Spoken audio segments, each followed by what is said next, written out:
Petrol की बढ़ती कीमतों के मद्देनजर बहुत से पेट्रोल पंप्स पर अब सिरिंज से पेट्रोल भरा जाने लगा है।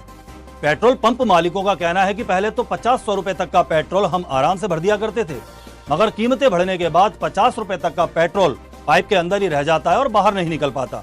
इसलिए हमें सिरिंज का इस्तेमाल करना पड़ रहा है। I do not want to criticize anyone, but I want to say, had we focused on these subjects much earlier, our middle class would not be burdened. और उसमें रत्ती भर भी सच्चाई, अगर 100 इल्जाम है लेकिन एक में भी सच्चाई हो, मैं मानता हूं भारत के उज्जवल भविष्य के लिए, भारत में उज्जवल परंपराओं के लिए चौराहे पर खड़े रख करके मोदी को फांसी देनी चाहिए। बीजेपी के बागी नेता सुब्रमण्यम स्वामी ने इल्जाम लगाया है कि पेट्रोल को 100 रुपए का करके लाल कृष्ण आडवाणी जी के खिलाफ साजिश की गई है। सुब्रमण्यम स्वामी का कहना है कि आडवाणी जी के खिलाफ पिछले 6 सालों से इस तरह की साजिशें हो रही हैं। 6 साल पहले जब सबको यह लग रहा था कि आडवाणी जी देश के पीएम होंगे, तो मोदी जी को देश का पीएम बना दिया गया।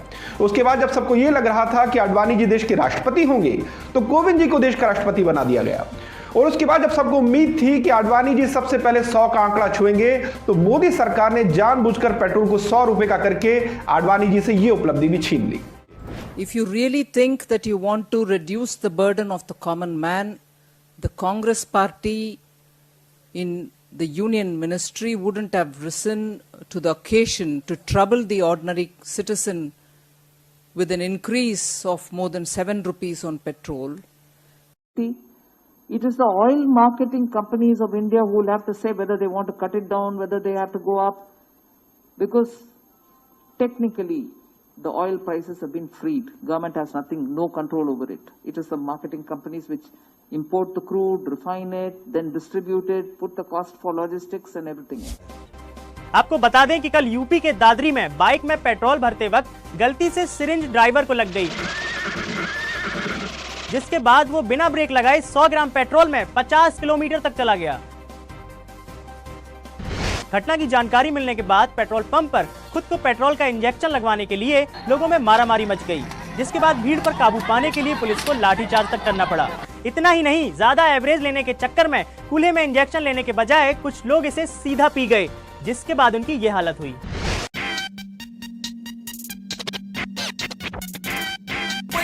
You ain't lazy, yeah, go crazy. Hey baby, go crazy, go crazy, go crazy. Whoa, handler, how she got so much stamina? How she got so much stamina? When you dance, you ain't lazy, yeah, go crazy. देखिए, मैं media की बहुत इज्जत करता हूँ और लोकतंत्र में मीडिया का काम है आलोचना करना, मीडिया का काम है क्रिटिसिज्म करना। और अगर ये नहीं होगा ना, तो हिंदुस्तान के लोकतंत्र को बहुत नुकसान होगा। और इसलिए मैं तो भगवान से प्रार्थना करता हूँ कि हिंदुस्तान का मीडिया इतना ताकतवर बने, इतना ताकतवर बने, और क्रिटिसिज्म भी इतना बढ़िया करे, आलोचना इतनी बढ़िया करे, देश का भला होगा। पता है ना आप सबको? नहीं पता है, कहाँ पता है?